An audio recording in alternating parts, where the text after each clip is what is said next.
നോക്ക് നിന്റെ പണി എന്താണ്? വിഷമിക്കണ്ട നിങ്ങൾ ജോലി പറഞ്ഞ നിങ്ങൾ കുടുംബക്കാരൊന്നും പറയില്ല കേട്ടാ. നീ പോടാ. മക്കളൊന്നും ഇപ്പഴും ജനിക്കക്കൂടാതെ. മക്കൾ ജനിച്ചു കഴിഞ്ഞാലേ നാശങ്ങൾ വന്ന് വീഴുകയും നാശം തെരിയാത് നാശം പാറത് തെരിവാ. ഞാനൊരു മുണ്ടച്ചി പിന്നാമ കൂട്ടം കൂടുന്നേന്ന് കേട്ടേ.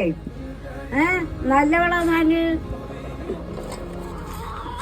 മുണ്ടച്ചിയൊക്കെ ഞാന് ഇവർക്കൊന്നും വിവരമില്ലേ.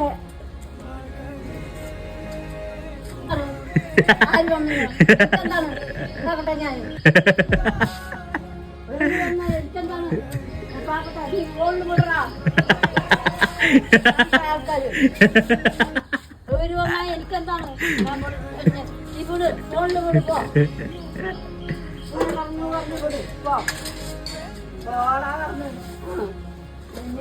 നിന്റെ അപ്പനെയും മടുക്കുന്നതാണ്. വേണ്ടാത്ത കൂട്ടം കൂടിയല്ലേ.